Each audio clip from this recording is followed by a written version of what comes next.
Eh bien bonjour, je suis Max, cofondateur de The Game. Nous avons ouvert donc en décembre dans le 5e arrondissement de Paris. Alors comment l'idée est venue? On avait entendu parler du concept qu'on appréciait particulièrement.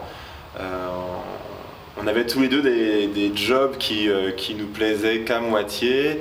Et donc on s'est dit allez, on va voir ce que ça donne. On est allé faire un tour d'Europe et on est revenu avec des étoiles dans les yeux pour monter ce projet.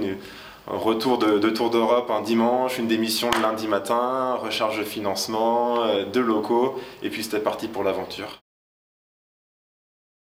Le premier objectif qu'on avait lorsqu'on a décidé de monter The Game était la mise en condition en effet, et plusieurs axes à ce niveau-là. La théâtralisation.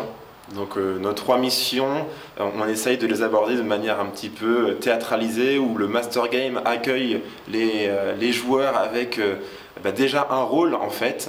Et l'idée est de se dire que dès lors qu'un joueur passe la porte de The Game, il est déjà dans une bulle et dans une mission. Et ça passe également par un petit texto que tous les joueurs reçoivent le jour de leur mission pour les mettre en condition.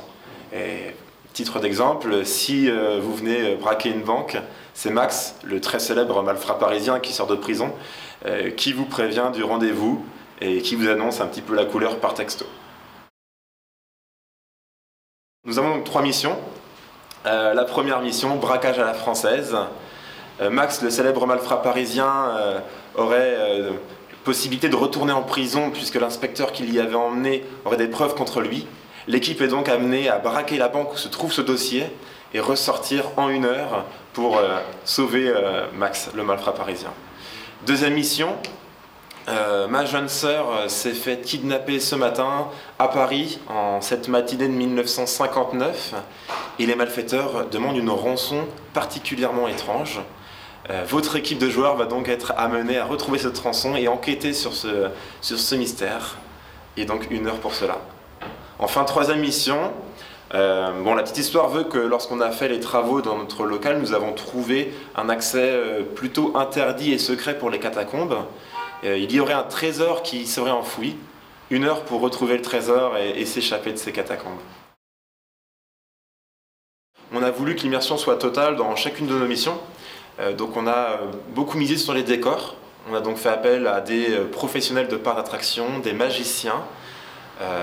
Si par exemple, je prends en exemple la mission de la danseuse parisienne, il y a tout un environnement qui est vraiment recréé pour que l'on s'y croie. Donc ça va du décor, avec bien entendu pas d'anachronisme, donc pas d'aide via un écran, mais de manière détournée de pouvoir aider les joueurs.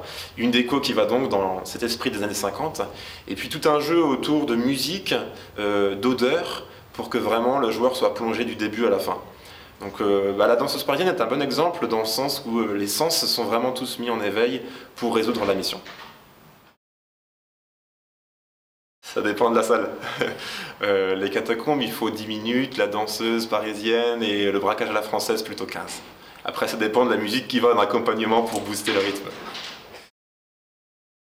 Mais l'anecdote la plus marrante qu'on ait, c'est le texto qu'un joueur a reçu un samedi pour l'avertir du coup du braquage qui était prévu le soir même. Et la personne a un peu pris peur.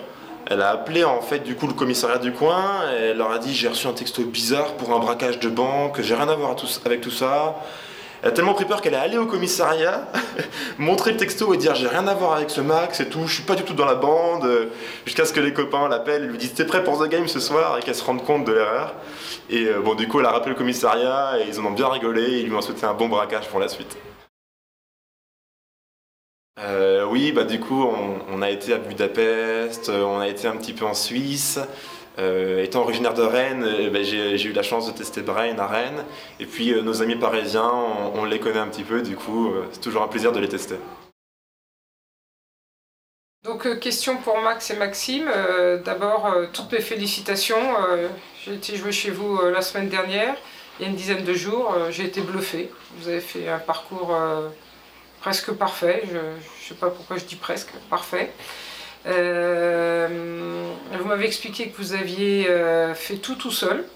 Vous aviez inventé les jeux, vous aviez fait la décoration, vous aviez fait les travaux, vous aviez fait les développements informatiques. Donc chapeau bas. Et donc j'ai pas une question, mais j'ai deux questions. La première, c'est de quoi êtes-vous le plus fier? Et la deuxième, quel écueil ou quelle difficulté avez-vous rencontré auquel vous ne vous attendiez pas? Voilà, ben, bonne chance en tout cas pour la suite, mais je suis confiante. Effectivement, on a beaucoup fait nous-mêmes, hormis quelques décors, on a pas mal bossé. Ce dont on est le plus fier, je pense, bah déjà, c'est d'être arrivé à bout, d'être là aujourd'hui. Et la plus grande fierté, c'est le retour qu'on reçoit au jour le jour. De voir les gens qui sont heureux en ressortant et de voir qu'ils reviennent et que bah, du coup ça communique plutôt bien pour nous, ça c'est la grande fierté du moment. Et la plus grande difficulté qu'on a rencontrée, je pense que ça a été la période des travaux où on ne s'attendait pas finalement à avoir autant de charges de travail pour le coup. Et c'était des jours un peu durs puisque bah, tous nos amis parisiens ont ouvert pendant qu'on était en plein dans les travaux. Donc forcément ça laisse une période de doute et ça a été un petit moment qu'il a fallu se repasser.